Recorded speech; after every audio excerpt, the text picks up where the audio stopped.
All right, good evening, everyone. Let's see, we got make sure we get everyone. We still got people funneling in, um, funneling in from the waiting room here. We'll go ahead and get started here, though. My name is Steve Neighbor. I am a Des Moines resident and also a Des Moines city engineer. And I've got with me Scott Almeida from Kirk and Michael is on the design team. We've also got a number of other city staff joining us. Chris Cool is a project engineer. Dave Camp is chief design engineer. We've got John Davis, Jeff Wiggins from the Traffic and Transportation Division, Mike Ludwig from our planning development services department and planning. We've also got Lauren Koloff with the Avenues, who's been on is on the project team. Tom Block, deputy city engineer, and so a number of folks with us. Tonight, we're here to talk about the Ingersoll Avenue corridor improvements and an update on the continuation of improving the Ingersoll Avenue corridor. So I'll start off kind of giving an overview and history, and then Scott will talk about how the construction is staged and what it will look like here. And so this is a Zoom meeting, so it is being recorded, and so that way we can post it on the website, and others who uh, maybe weren't able to attend can watch it later.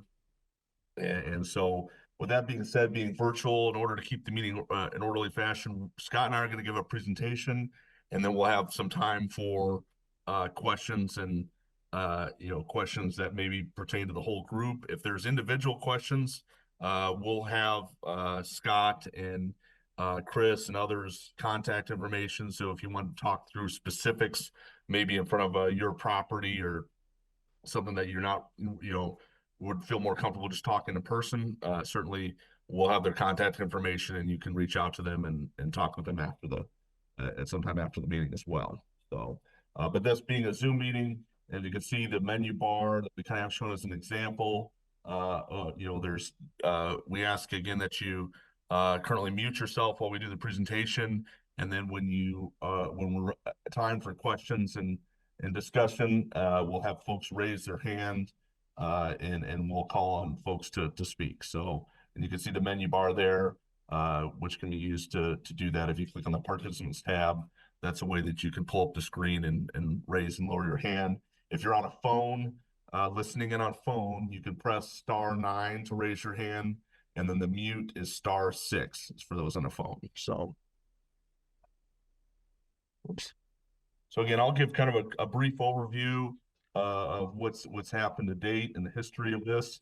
And then, like I said, Scott's going to go into more of the construction aspect and design details of what it's going to look like. So an overview of history. The planning actually started back in 2004. The Ingersoll Improvement Plan, an local urban design firm helped develop the plan to how do we improve the corridor.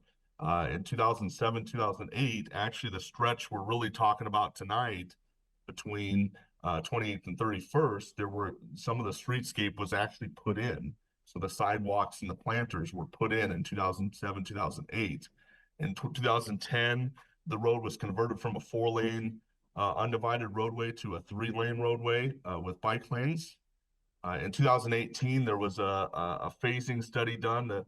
Our team with the Avenues had hired some local firms to look at how the streetscape could be phased and constructed, and incorporated more things, some tweaks to the design, including the protected bike lane, actually incorporating green infrastructure.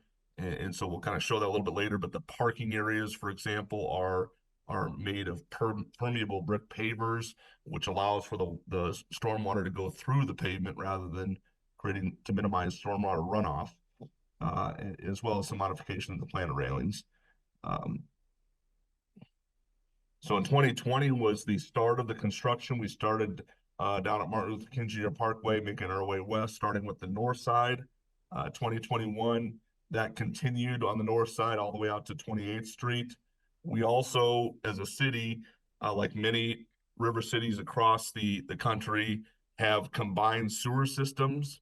So there's what was called a combined sewer overflow at 22nd High, and we are under consent decree to close that overflow this year. So we had to basically decombine the systems, putting in new large storm sewers, uh, basically separating the sanitary and stormwater flows. So in this the large portion of this area, originally the flows from the stormwater to the intakes and the sanitary sewer system went to the same sewer, and so obviously when there's a big rain event, that can cause backups and surcharges, which is not a good thing environmentally, as well as the risk for backups and surcharges. And so we did a large project. Really, the total cost was about $80 million of the neighborhood sewer separation work, and separated those sewers. We put in new storm sewers. Some of that was along Ingersoll Avenue between 35th and 31st, where they put in a large storm sewer, and so that work started in 2021. We also reconstructed Ingersoll Avenue from 42nd to Polk Boulevard as well that year. Here's kind of a graphic, an image that Kirk and Michael had taken from with a drone here, so showing the improvements. Again, the plan is to continue this general cross section out to 42nd Street. 2022, we flipped over to the south side. It's completed from Martin Luther King Jr. Parkway to 28th Street, and then also continued work on the sewer separation project. And then in 2023, that work concluded. So we also had reconstructed 28th Street from Linden to Woodland. So that's kind of the work that's been done in recent years. Again, another graphic showing some of the improvements. And when we talk about why we're doing this, well, one, the actual infrastructure itself is century old, needs to be reconstructed. So the pavement itself needs full reconstruction. So we need to take the pavement, remove the entire pavement structure down to the dirt, and build it all the way back up to build a new pavement structure for a complete new reconstruction. And also why we're doing this, when we talk about infrastructure, again, we talked about some sewer work. The sewer separation work along the corridor is done, but we still will have some stormwater, some storm sewer work to do to improve drainage. We still also will have, in this area, we found lead water service lines. So we're replacing lead water services as we find them, and have been doing that as well. So again, improving the infrastructure. In terms of the cross section itself, the ultimate goal is safety. And so safety from narrowing the corridor to a 3-lane. I think there was a case study that was done and a few years ago that showed that the crashes were cut in half along the corridor. And you look up here on the screen right now, you see the speeds that have been taken. We've been taking speed studies throughout the years there, and you can see the reduction in average speeds that people travel along the corridor. It also shortens the pedestrian crossing distances. So when we put curb extensions out there, it's to make the pedestrians, it shortens their crossing distance and makes them more visible to the motorists. We talk about visibility, putting in curb extensions and designating where parking occurs, so that when folks pull out of driveway access points, they can actually see and see the the opposing traffic they're trying to make before they make a turn onto the roadway. So in addition to safety, we talk about cycling, making a protected bicycle facility for not just the more experienced bicyclists, but more novice bicyclists as well as making transit improvements, accessibility improvements. There are sidewalks along the corridor that have been found to not meet ADA requirements. And so when we do something on a corridor, the federal law says we've got to improve it to meet ADA accessibility requirements. And so that's improving those sidewalks to meet those accessibility requirements. Yeah. So, and again, that's all in addition to the streetscape that's been planned and proposed to beautify the corridor with plantings, green infrastructure, wider sidewalks as well. So here's kind of the overall phasing. Like I mentioned before, the ultimate plan is to take the cross section all the way out to 42nd Street. Because in the red between 35th and 41st, we had to put the large sewer in under a time restriction. We felt it was best to put the curbs in, since we have the road all tore up for the sewer work. And so the red has been the curb work, in kind of the geometric reconstruction work has been done in the red section, and basically the north half of the road between 35th and 41st. But tonight the next phase is between 28th and 31st. We've gone out for competitive bids, and we've received awarded a construction contract to rail contractors, and they're gearing up to move forward with what's shown in green as phase 4 between 28th and 31st. So Scott, is this where we turn it over to you? Okay. Assuming you can hear me okay? Yep. All right, again, as Steve said, I'm Scott Almeida, Carpenter design engineer. I've been involved in this project since we started down at MLK. So this slide here is a map of the full phase 4 project that we will be constructing this year. As you can see, we'll be starting off at 28th Street, where we left off, making sure we get all the pavement out of that intersection that's bad and old, and going up the hill to 31st Street. This section will look identical to the sections that were done to the east. The few small exceptions is the planters in this section are a little different due to the railings that were installed at that time, and they're fully planted and have grown in nicely. You can go to the next slide, Steve. Again, as Steve mentioned, some of the design objectives for this project, our main goal is to increase safety for all users of the corridor, so transit, pedestrians, bicyclists, motorists, sight distances, and safety. Secondly, we wanted to protect and maintain the existing streetscape through this section of Ingersoll. Impacting what was already paid for and already installed seemed counterproductive, so the sidewalks get to stay that are already there, the planters get to stay, the railings, everything. I'll show you in the next slide where we're starting, and we're going to cut and replace the street.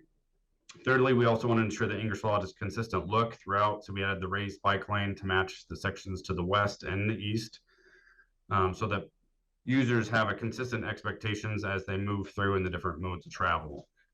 So we'll go to that next one, Steve. So really what you're going to see here in this project is going to be different than what you've experienced to the east. And we don't have to do as much construction. So really as shown here in the slide, we're only replacing between the planters. Most of the street between the asphalt overlay is about 100 years old. There's still trolley tracks and ties underneath. We're going to completely remove all that material, core it all out, put down a nice layer of rock, and then thick asphalt. This surface can be repaired and replaced quickly once we have a good solid base. So in the future, if Ingersoll deteriorates, they can come in and do a mill and overlay, and you can have your street back again with a new surface within days, not the months that's going to take here. So again, it's 100 years old, and it's going to take a little effort to replace it. Additional construction between the planters also is going to include moving the bike lane up to its elevated position in red, as in other phases, adding the permeable pavers, as you've seen in the previous sections, and then adding some storm sewer on the north side. Most of the storm sewer is only on the south side, not the north, so we'll be adding a few small sections of storm sewer to help with storm water flows, reduce that street flooding. Next slide. Another main goal of the project was to maintain as much on-street parking as possible and encourage off-street parking coordination. We also promoted Carmichael on the avenues, the closure of several access driveways to increase the on-street parking and limit conflict zones for vehicles moving in and out. Due to the shotgun style lots, there's a ton of driveways through here, as you can see. We were able to remove one access driveway and hope that more will follow in the future if there's redevelopment or consolidation. Just as a quick example, farther to the east, the Star gas station that's gone away. When they're done with that project, one of the driveways will come out, and there's going to be 6 more on-street parking spots there because one driveway was removed. So just a small sample of what can happen when we start to make these changes. We also work closely with DART. We've moved several of the bus stop locations throughout the corridor per their recommendation. A lot of these are getting larger permanent stop areas with decorative art shelters and bike racks. You'll see those. They'll look a lot like the ones farther to the east. With these changes, the on-street parking will be decreased by 8 stalls when we're done. The map shows in red where spots will no longer be available in this first iteration until changes to driveways are made in the future. Green is where parking will be provided in this when this is available. We're still working with private owners and organizations. We have a lot of hope for future changes for driveways and other locations to increase street parking in the future. Next slide. Site distance standards. The new streetscape is designed to modern standards. This existing street obviously is extremely old. The downstream bump outs are car sized to provide adequate site distance. A lot of people asked about those. So you'll be able to see a lot better when you come out of these driveways. Next slide, please. Now I'm going to jump us into construction staging, which is probably a lot of people are concerned about. We've broken this into 5 stages that will be utilized to keep two-way traffic moving at all times. And we'll be providing on-street parking on one side of the street at all times. So I'm going to now dive into those 5 stages of construction. I'll just walk through each one of those. Stage 1, as Steve mentioned, will be lead services. So the blue lines are a few locations where we've identified lead services or the potential of lead services. So they will take a pothole to verify it's lead, and then do a small spot closure on both sides of the street to replace that line. They will be boring those in. If they're at the far side of the street, they're not going to cut the street open. So that's stage 1, should be pretty minor and should go pretty quickly with minor disruptions to traffic. Stage 2, we'll see the removal of the current westbound travel lane and half the center turn lane for reconstruction. Traffic will be maintained as shown in this graphic here below. Parking will be available on the south side of the street during this stage. So this is going to be different than the previous stages. They will be working in the middle of the street, and you'll have traffic moving on both sides, shown in the blue and the red, with parking in one bike lane on the other. Stage 3. Oops. Once stage 2 gets paved back, we'll be able to shift traffic in. Contractor will move to the current eastbound lanes, and the other half of the center turn lane will be replaced. Traffic will now be maintained in both directions again. Parking will shift to the other side of the street. So really what we're doing these first 2 stages, just replacing that core center of the street where we've got the trolley tracks and all that bad pavement to get that put together so that we can keep traffic moving in both directions. We will not have one-way traffic like we did on the previous phase. Stage 4, please.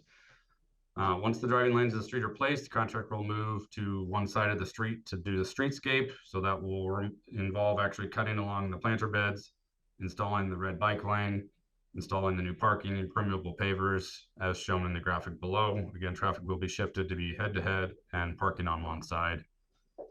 And then you could probably guess stage 5 is the opposite. Flip everything over one more time, replace the other side of the streetscape, install the parking, and then we're done with construction. So if you live on the corridor, you have a business on the corridor, what can you expect? It's going to be somewhat like what you've seen before. Obviously, we don't have to construct the businesses, so you're going to have a lot more pedestrian access in front of all the stores. We don't have to do any of that this time. But there will be impacts. They're unfortunately unavoidable. The street's 100 years old and must be replaced. Driveways will be coordinated for replacement with the owners. And we expect these to be replaced outside of business hours. Likely you expect is we'll coordinate a removal. Contractor will tear it out, put in asphalt millings, which you've seen on previous phases. You've got a sign that calls out your business with an arrow pointing right to the driveway where you enter, and then they'll replace it at another time. Appreciate your patience, understanding. Construction is always rough, but we will have people available on site or by phone to assist you at any time if there's any issues. There's always something that comes up. So as far as contacts for the design team, I'm listed there with my email. I don't have our construction observer listed, but he will start coming around once we get close to construction.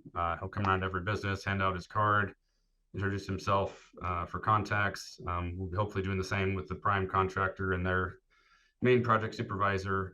So we're here to help you through this. We know it's going to be tough, but once it's done, it will be beautiful. And then in the future, because we replaced the whole road, maintaining that surface will be a lot easier.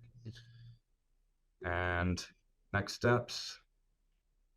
Again, this bid letting was held November 21st. Corral contractor West Des Moines was selected. They did do the section from 42nd to Polk a couple of years back, so they're familiar with the corridor. Construction, we don't have a final schedule yet, but we do have a pre-construction meeting next week. And if the weather continues to hold as weird as it is, we may get an early start this spring. So we will be able to reach out to people and let them know what's coming, hopefully in the next few weeks if the weather holds. That is the end of my presentation for what's involved in the Phase 4 Streetscape project. I think at this time, Steve will open up to questions. Again, if we're unable to answer this question at the time, we'll get your contact information and reach out to you. And that's all I got, Steve.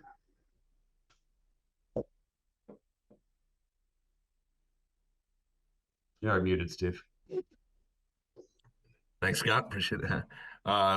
We'll have some time here for questions. And so we've got, I do have one in the chat, a question about any thought on driveways moving the bike lane behind one car length so the car can enter the intersection with bikes going behind.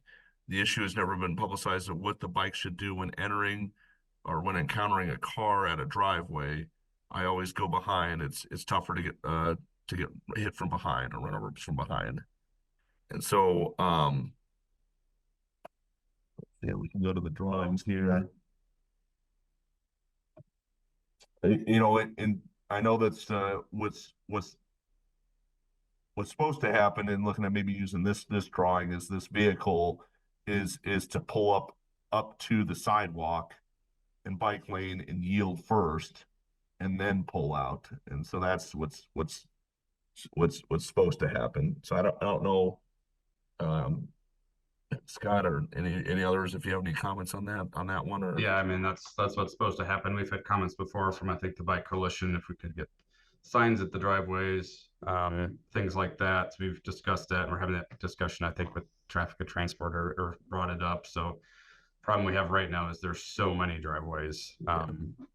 If they were reduced down to, it would be nice to do some education and possibly some future signage to educate drivers as to what's supposed to happen. Because right now, some of them probably don't know who, you know, if you get visitors, they don't understand.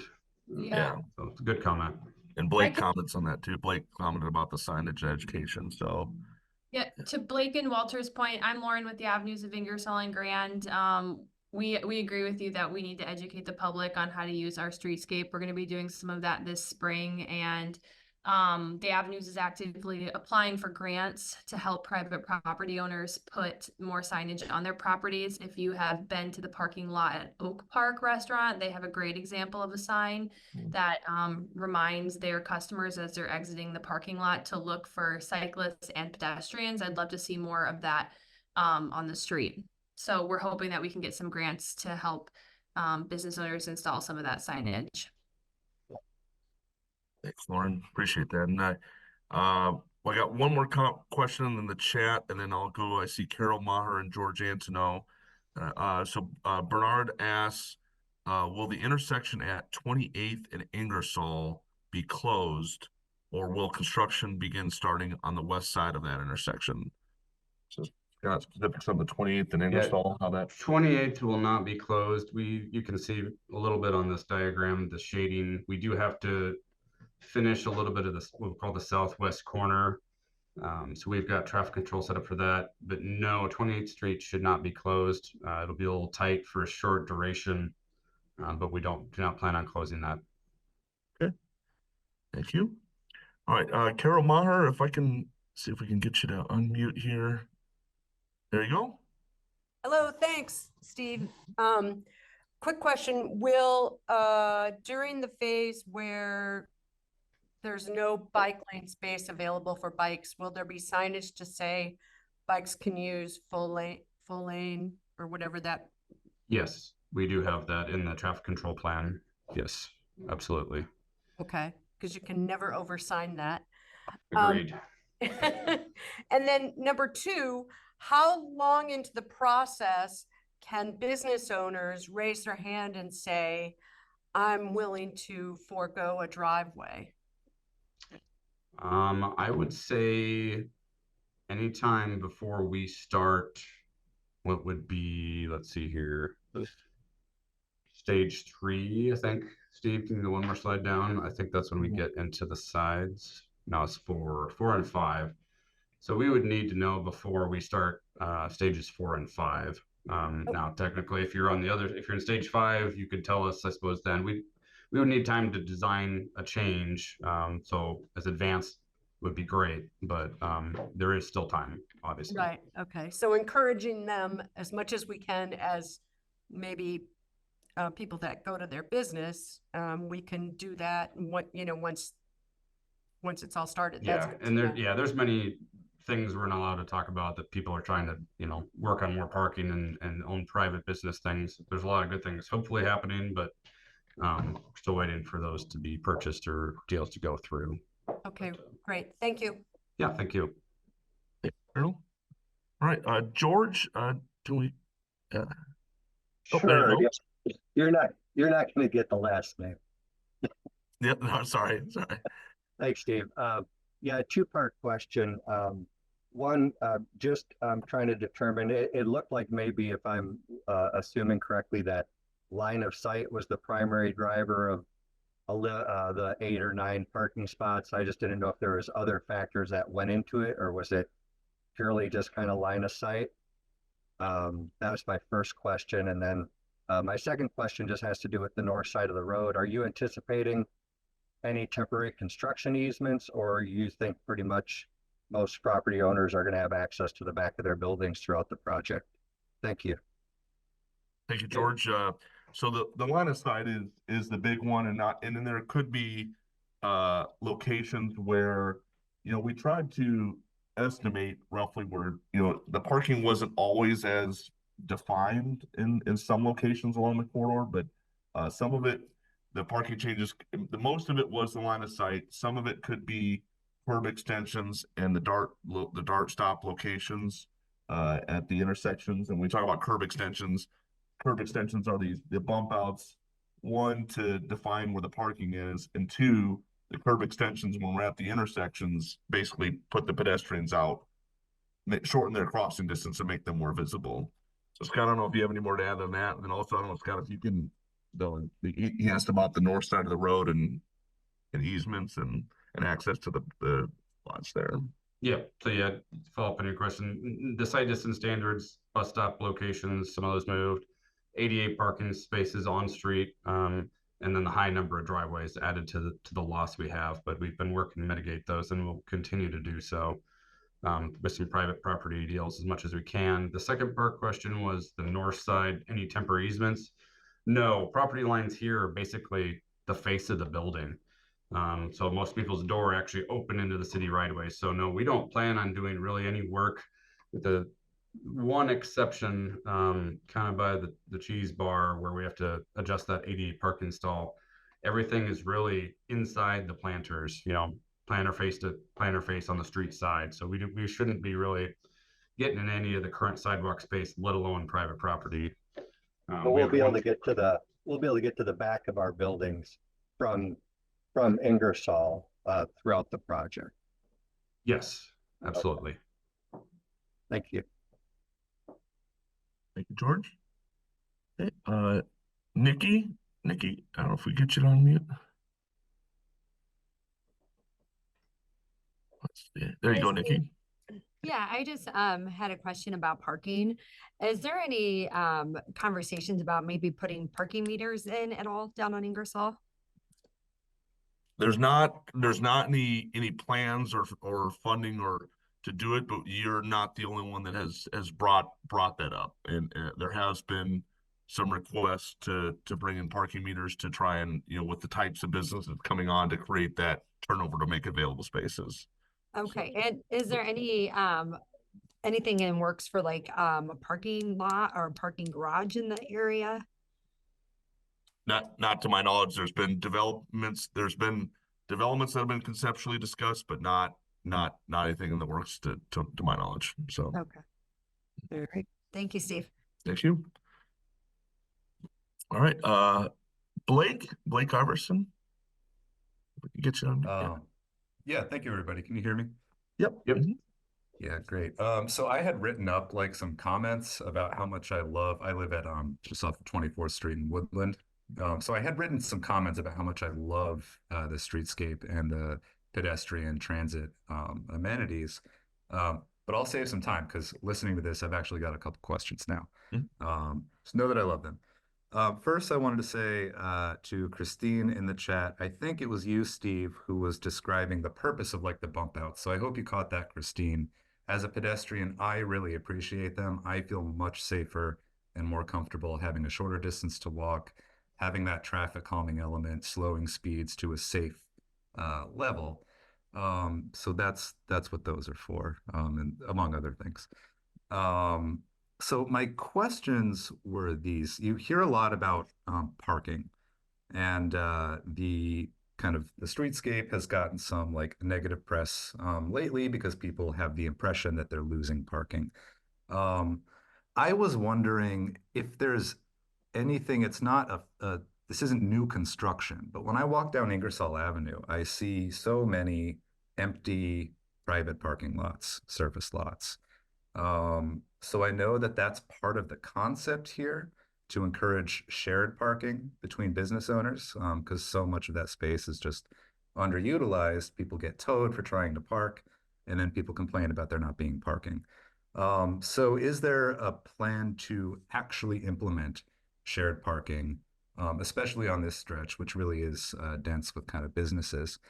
And my second question is, it looks like with transit and with the bus stops, it looks like the city council right now is leaning towards basically ending DART service as we know it, unless they decide to fund it. But from what they've said, it's not looking good right now. Would that affect what gets built on this segment in terms of upgraded bus stops? I'll take my answers off the air. Thank you. Explain. So the couple questions out there, in terms of the shared parking, as Scott mentioned, there has been a lot of meetings with some of the larger property owners on there to try and figure out ways to create that shared parking concept. Scott, I don't know. I think they're all kind of conceptual discussions right now, not really anything finalized. Is that correct? Yeah, we've had a lot of meetings over the past year and a half about it. Obviously, people's own property, they have their own businesses, but there's been many discussions about various types of things they could do to share or to charge or to find validation or certain things like that. So all those ideas have been floated out, and there's still ongoing discussions all the time about those.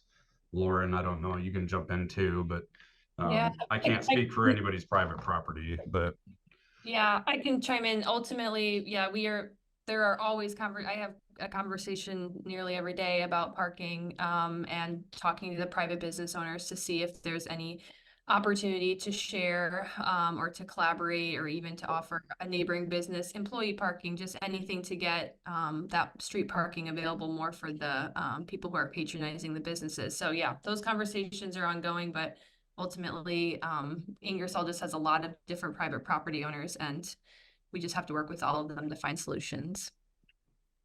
And then the other question about DART, yeah, we wouldn't be able to comment on the DART operations. I'm not aware of the city's rate for DART decreasing or defunding. And so I guess I would, Blake, I would encourage maybe a conversation with our city manager's office or directly with DART representatives to probably maybe better. I couldn't speak to the details on the exact financing of that, but I'm not aware of. We've been working with the DART planning staff on where all these bus stops go very closely, and so I'm not aware of any changes. So all right, well, I'm just going to go ahead and go Yeah, here because somebody seems to be censoring my hand raising. How many kids is it going to take to die before you fix this terrible design? Also, second part question, when are you going to buy the equipment to remove the snow from this lane? Because I mean, I literally just got in an accident because a pedestrian walked in front of me. 6 cars in the last 10 minutes have parked in the bike lane. This design is awful. I told you that from the start. You keep putting my hand down, and I don't understand it, guys. You don't want to hear the bad news, but you're spouting all this goodness about this lane. It sucks. Nick, thanks for the comments. Again, I wholeheartedly am. I'm one of the hosts. I, I'm not aware that I'm lowering your hands. I saw your hand. You've been in the queue, but I apologize if that's happened. The other co-host is John Davis. He's traveling, so I apologize. I'm not aware of that. Us lowering your hand. Again, I appreciate your comments. I obviously the first comment is subjective. The ultimate goal of the project is safety. And in the snow removal, the city does have a contractor to do the removal and actually haul out snow for the bike lanes themselves, as they do here, just as they do up on 6th Avenue and other similar shared use facilities. So Right, but what's their SLA? Because Oak Park had theirs cleared and everybody else did not for a week and a half. the big 6th snow. Avenue was cleared first, you're saying? No, I'm saying Oak Park did their own, and the contractor that you had didn't touch it for 6 days. So, That's like actually what? inaccurate. Okay, what is accurate then? Like, is 1 day accurate? You clear the streets, and when did the bike lanes get cleared? The contractor comes out within 48 hours of the end of snowfall. So after the last snowflake falls, the contractor will be out there within 48 hours to clear the snow from the red protected bike lanes. If you see sidewalks that aren't cleared, that's property owners, private property owners are still responsible for clearing their sidewalks. The first big dump of the year where we got 20 inches of snow in 1 week, it did take them a weekend for the contractor to come back and remove the snow. They were storing the snow in the parking areas. And I've had a chat with Public Works about that. It just came down to amount of snow that fell in 1 week. And they've talked with their contractor about efficiencies that they can do moving forward if we have another large snowfall like that. But the contractor was out there to clear snow from the bike lanes within 48 hours after the last snowflake fell. You better check your contractor. And nobody's going to answer the question about how many deaths and accidents it's going to take to change this design, because, I mean, I literally had an accident a minute ago, and probably will have 3 more as I head downtown here. Yeah, I mean, we monitor the crashes. There was a case study I know that was done that showed the crashes have been cut in half. Yeah, because it was under construction and nobody was using it. Of course, it's going to be cut in half. So that's bad data, man. okay. Good. Okay, thanks. Let's see in the chat. We've got a comment about let's see here. I'm trying to keep track of that. There was a question to show the email addresses again. Let me go back to that. There we go. So I'll pause just a little bit just for Gloria. You'd asked about the email addresses. I want to leave those up there for a second.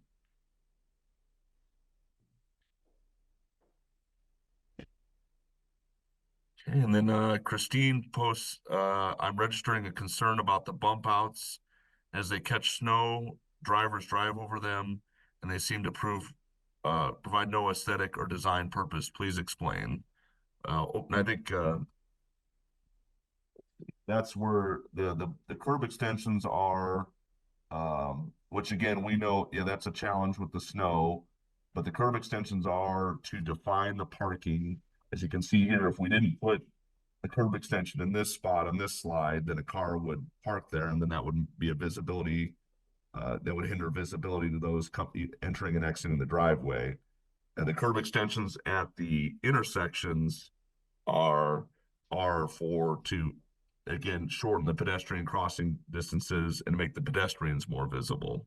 So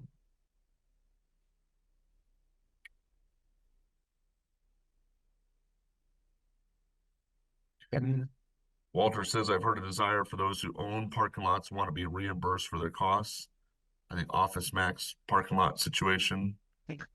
Again, I couldn't speak to the private parking lots there, but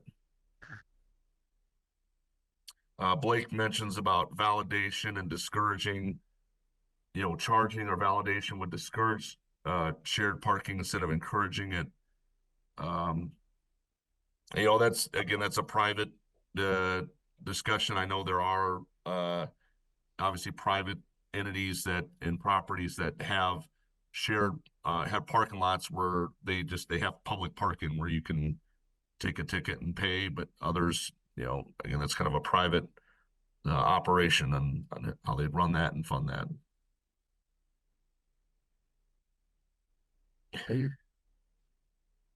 Steve, I think John Economos has his hand up. Oh, thank you. John, yep, should try and unmute there? Let's see, I can, maybe I There we can. go. There you go, Yeah. John. All right, cool. Hey, thanks, Lauren. Yeah, just a couple quickies here. Curious, maybe you guys are going to get to this at the end, but just where we can stay updated on the timing of the different stages that will be transpiring. And then, Steve and Scott and Lauren and others who are on the call that have been involved, I'd just be curious for your own personal, what are the things that people like me who don't sit in this every day and get all the phone calls and in all the meetings, yeah, what are the different aspects and pros and cons that you guys are trying to weigh? They call me Switzerland, but I can often see both sides of an issue, and I'd be curious for y'all to just touch on some of the other aspects that maybe haven't come up in questions or discussion so far. Thanks. Yep.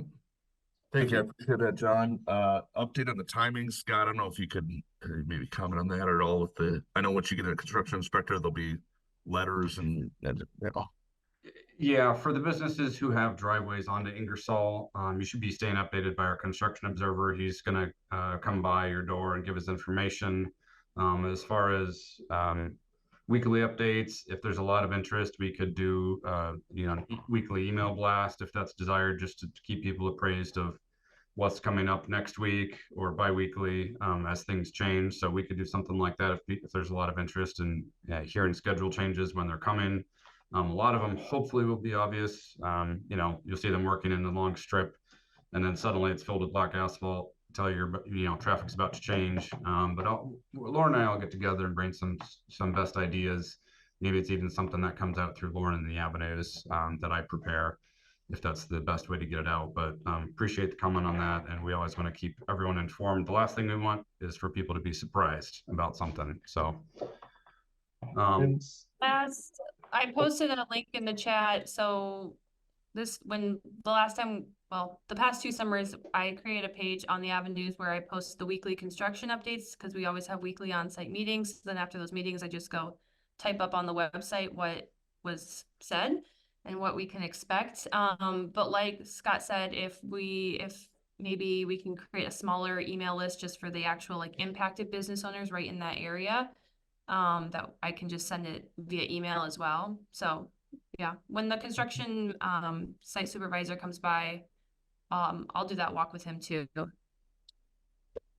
And John, you'd asked about what are the things that we hear, and I'll start, and maybe Lauren and Scott if you have other comments. But it's a wide spectrum, right? I've had small businesses say that losing the on-street parking is a problem. And I've had we've heard complaints about the curb extensions. We actually, if you look at the screen, there are medians to the east, and the reason for the medians are, one, either to provide a pedestrian refuge so that way you just cross one lane and you have a refuge on, and then cross another, and it also tightens up the corridor to slow people down.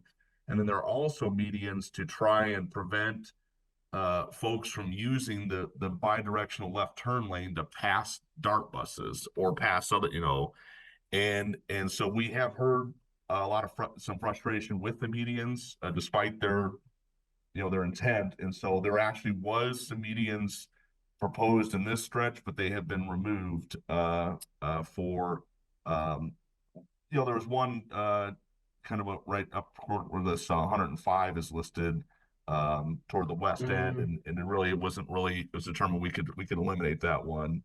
And so but we've also heard the other spectrum of, we have developments coming in that quite frankly are coming in because of the vibrancy and the success of the corridor. For my own again, as a resident of Des Moines, I've lived in Chicago, Madison, Ames, Quad Cities, and now my family is here in Des Moines.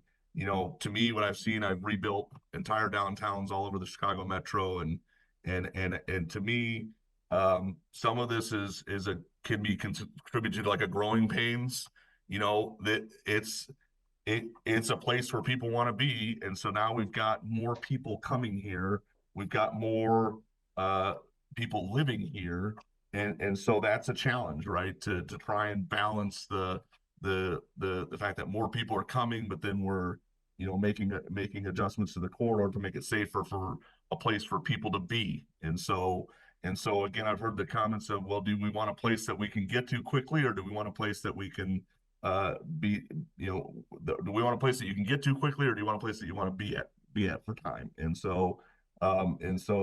So that those things are challenges. And so I guess I would contribute to the growing pains from my own personal. You know, I think it's been impressive as a success. You know, I even lived down here for a while, for a year or so, and then obviously I you know, frequent the restaurants and shops as well. So a growing pains would be my thoughts on some of that. But I don't know, Lauren, if you have maybe a different, you know, other comments or on what we hear from folks about the streetscape. Sure. I think Steve's example of us deciding to eliminate some of the medians on this stretch is a good example of us, you know, learning from the first phases and hearing the feedback and implementing that feedback. And just now we're designing phase 5, and we're taking things that we've learned from the first couple phases as we design phase 5. So when people come to us with feedback or complaints or difficulties, we do really listen and try to take it into account. I can't underscore, Scott alluded to it, that we've had a lot of conversations. We've had a lot of conversations with nearly every business owner that's been impacted here to try to find solutions to the parking, to encourage some sharing. You know, and every business has different needs and different desires and different priorities. So it's really hard to make everyone happy with one design. I think that's what I've learned here. But I would say if anybody on this call has concerns or want to learn more, like, please reach out to any of the emails that were listed, because we love having just one-on-one sit-down conversations. We can print out exactly what's going to happen in front of your building and answer all of your questions. So we are trying to be as transparent as possible throughout this whole process. And just Scott, did you have anything to add to any of that? No, not really. I mean, that overall, you know, positive comments are usually positive. This one was a little tougher with the driveways. If you just look at this drawing, they show up in purple, right? I mean, it's old shotgun style lots. There's so many in there, you can barely park between them as it was before. So my example of the gas station down the street was a perfect example of redevelopment. Suddenly, boom, reduce one driveway, you got 6 more spots. We've got a lot of these concepts going, and we've been working with owners, and we've been doing drawings to show what can happen. A lot of that takes private deals to happen, but we're always continue working, even as we head west on these sections, and maybe there's still deals we can get done, but you know, we're always working to find a better solution at all times. Comments? Let's see here. Alec Davis, thank you to the city and the avenues for building infrastructure that treats pedestrians and cyclists with equal dignity to drivers. I love Ingersoll, walk and bike it daily. It's not perfect. Main issue is the driveways, which is the bag legacy infrastructure we're left with.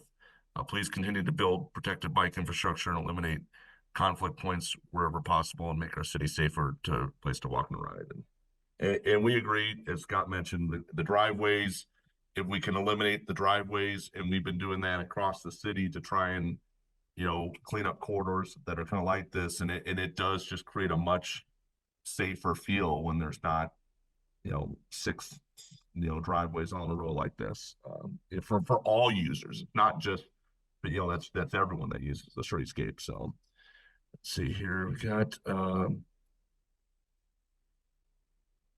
we got Blake, if you could get you to unmute there. Let's see. Yeah. So yeah, no, I said this in the chat, but I forgot to highlight. Yeah, love the driveway elimination. Like, I love that. That's great. So I actually didn't catch from this that the median is no longer here in this rendering. Oh, no, I'm not done talking. Sorry. So about that, I would say that's a little disappointing for me because what happens when I get off a bus, especially if there's like a mid-block crossing, what happens when there's no median is the drivers behind the bus get impatient for like the 60 seconds or whatever, 30 seconds, and they start to whip around the bus in the center turn lane, kind of illegally passing. And that is fine sometimes, but it also sometimes presents a hazard for anyone who would be trying to cross the street there because they've got a car suddenly coming around and bam. And it also slows the bus down a little bit. So, you know, I would ideally like to see a meeting there. Now you can't make everyone happy. The other thing I was going to say was, well, you know what? I've forgotten, so I'm sure And- it'll come back to me and I'll raise my hand again. I'm sorry for And monopolizing the conversation. Blake, just to clarify, the median was proposed to the kind of the west, where the dart stop has been coordinated. There wasn't actually there was not a median there because of the left turn lane to go to 28. So there wasn't that was not where the median that was eliminated was up by where the 105 is, and that median was really there to kind of tighten the corridor for a traffic calming standpoint. So we decided that we could eliminate that one. So just to clarify, there was not a median proposed at 28th where the dart bus stops were, or at least are planned. Yeah. according to Yeah. that. So, but Yeah. so we're But we are modifying that flashing signal there. It is getting an overhead arm with the overhead flashers, and the poles are getting moved in. So that one is, you can barely see it right now. Yeah. So that one is going to be vastly improved with the overhead hanging flashing lights to be like the ones farther to the east. So That's cool. I don't have too many problems there, but I'm like young and healthy and I can scurry. You know, I see older people with like bags and stuff and they're, you know, really inching along there and I get nervous for them, you know, but yeah, thanks. And that'll be a big improvement because if you park over here and then you want to go cross over to the other side, you're technically kind of crossing 5 lanes because you're back behind the parking now. And so by putting this curb extension out there at each side, now you're only crossing 3. And then like Scott said, then you have the overhead. So it's going to be that crossing will be better, way better than it is today, I guess, to put it that way. So. All right, thanks. Thank you. Nikki, I'll get you to unmute there. Yep, there you go. Yeah. So my concern was down by where the Star gas station was at, where they're putting the apartment complex in. I run Sakari over there, and I know that you guys are shutting down one of the entrances to gain 6 more parking spots. But is there any talk of trying to deter people from like overnight parking from the apartment complex? Because I think part of my fear is that they'll have guests that maybe stay overnight at their apartments, and then now I have an overflow from the parking from the apartment complex, taking what limited parking we have left available to small businesses in that area. I saw Mike Ludwig on here earlier. I don't know if he's still here. He may know more details about that site, but or Lauren, you may too. But I remember them. Yeah, This is Mike. is in the chat. They do have parking on their site plan behind the building. Yes. So they will have parking on there. And again, as far as parking, you know, we've heard concerns about the 2-hour time limit not being enforced on the corridor. And so that's another thing that we're continuing to evaluate to see if there's additional options for either enforcement or trying to reduce that long-term parking that's occurring. Because it's not just residents, you know, of apartments that are doing that. We have employees of businesses that are parking in some instances in that 2-hour parking all day. Okay. And so I think the best we can do is hope to have people, you know, use those on short-term basis. And then if you look at this aerial, you obviously can see there's a lot of surface parking lots in the area that could, in my opinion, have shared parking opportunities. Do you guys plan on trying to host any kind of meeting with any of the business owners down there to communicate about shared parking? Because I know, like, I've kind of gone on walks throughout the neighborhood trying to count parking spots in different businesses. but trying to get coordinated with other business owners because they don't want the liability of our customers being in their parking lots. It proposes just a situation they don't want to even deal with. So I know there's lots of parking spots, but I don't think that's anything that's even being like presented on the table. I mean, I think it's an idea everybody has, but is there any hopes of maybe trying to leverage with some of these businesses that have larger parking lots to open it up? Nikki, I think, hi, Lauren, I just reached out to you via email, I think just Yeah. yesterday. And so I'd love to chat with you more about Yeah. like your space in particular. But yeah, we've had a lot of conversations with the lot owner across the street. And so I have some information that I can share with you that's specific, probably just to you. But yeah, it's more than just an idea. We really try to get people to come to the table to agree to things. Yeah, but they're ongoing. And I think I also saw that you got a question about the Star Lofts and like the Star Lofts developers in this chat. So I'd love to get you guys together because I think it always works better when we can just talk to each other. So I'd love to get a meeting together of the businesses on that block. If you all are down. That'd be great. Yeah. And I believe Molly Cutler has responded in the chat about the parking on site with a little additional information. Yeah, hey, Nikki, Molly here. That'd be great. Let's definitely talk. We know Jason well and have been talking with him about the apartment complex, and we'll have I believe it's 36 on-site parking spots, and there are 20 apartments. So hopefully the overnight situation isn't, even if people have friends over, isn't too much of an issue in terms of spilling out onto the driveway. But happy to talk more. Let's definitely get something on the calendar. That'd be great. Okay.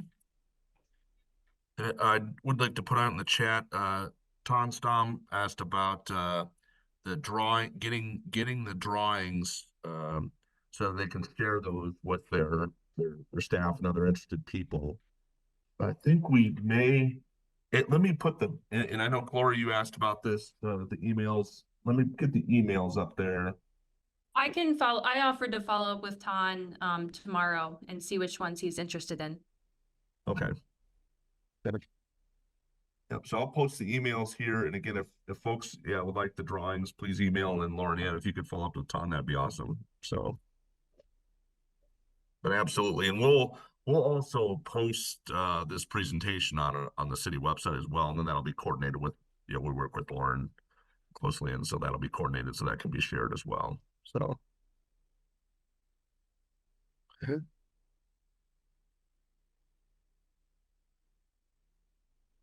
I see another comment, Gloria. I don't see any development on the former Busy Bubble site on 31st Street.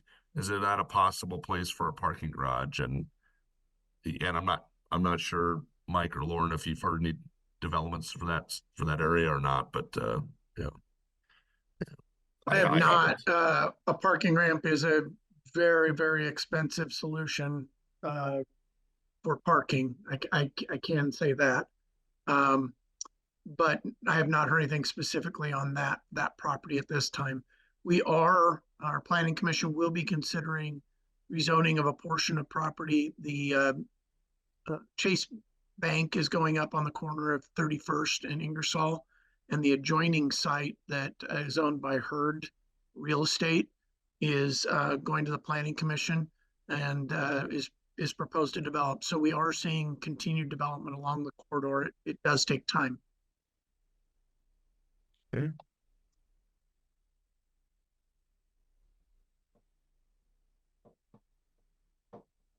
Okay.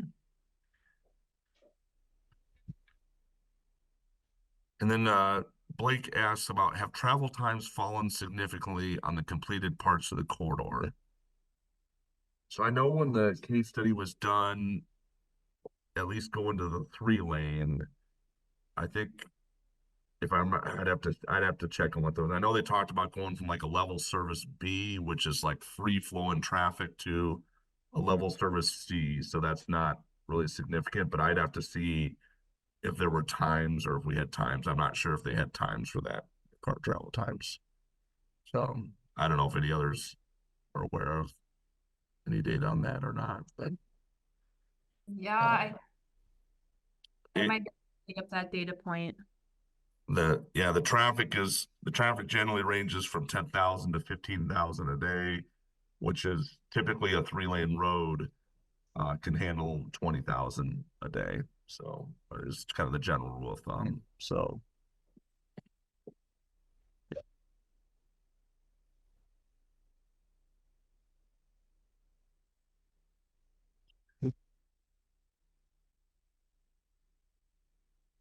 Walter comments about the taking away the medians because drivers are impatient isn't a great idea. Ingersoll should be a calm roll. Yep, agreed. Yep. I will put in a comment about the medians. We had a really hard time placing them, any at all, in this section due to the driveways. Anywhere we put one, you were blocking somebody's left turn out of a driveway. So in the future, if we get rid of some driveways, we may be able to make some future changes to evaluate. Yeah.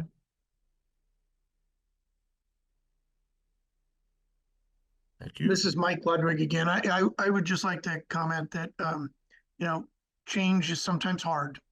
And I do think that we are making improvements on the corridor. And as Lauren said, we're listening and trying to improve on the design as we go forward.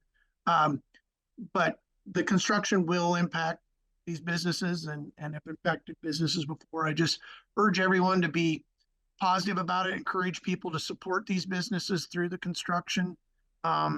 They're valued partners in this community, and we want to try and help them as much as we can.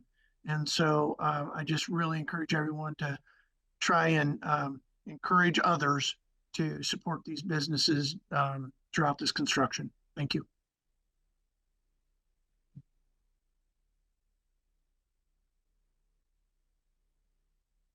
Steve, I found the data point of when they did the for travel times. This was done after it went from 4 lanes to 3. So this has been a while. So I don't think we've done updated. I mean, you can correct traffic and transportation. I don't think they've done updated speed counts. Right. But when they went from 4 lanes to 3 in the morning, the commute increased by 7 seconds. In the afternoon, it actually, like by noon, it went down, and the evening commute increased by 20 seconds for the whole stretch. So they've considered that not to be a significant increase in travel time at the time. Okay. So yeah, roughly probably a 1.5 mile stretch increase of 7 seconds in the morning is not going to be noticeable to at least in my opinion, but 20 seconds as well is pretty minimal. John has a question. Scott, I don't know if you can help with that. The large delivery trucks and that come for restaurants during construction. Yep. Obviously, we did that huge section down to the east. Not as many bars and restaurants, but we still had deliveries. I would have to talk to my construction guys about that and the project foreman. I'm not sure what they did. A lot of those I know come early morning. The good news about this phase is we're going to have more lanes than we did when we did the section to the east. So hopefully we're able to work with those drivers.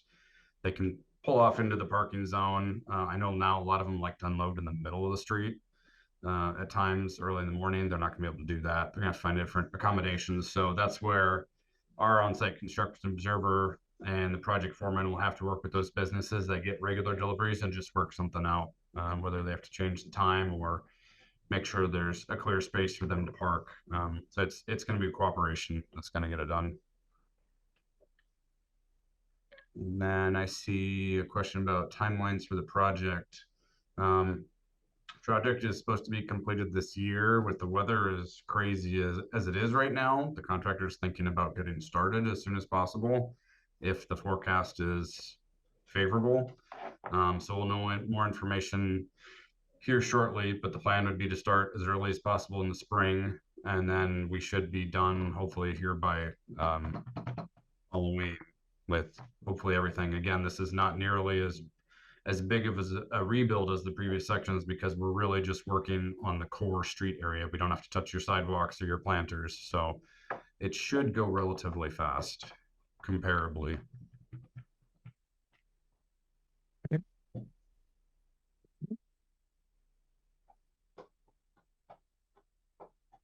All right, any other questions? We're at about a little past 7 here.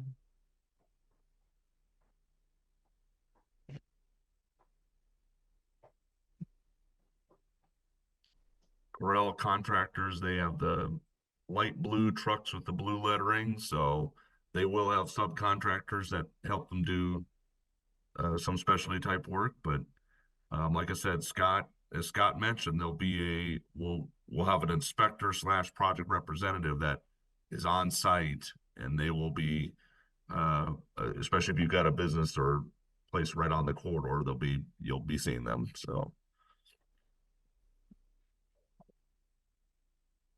anything else, Lauren or Scott? So for now. All right, again, let me go, again, construction, like Scott said, we're starting up here soon. Here's the design team contacts once more. If you think of things, please don't hesitate to reach out. So I want to thank everyone for their time, and thank you everyone for sharing comments.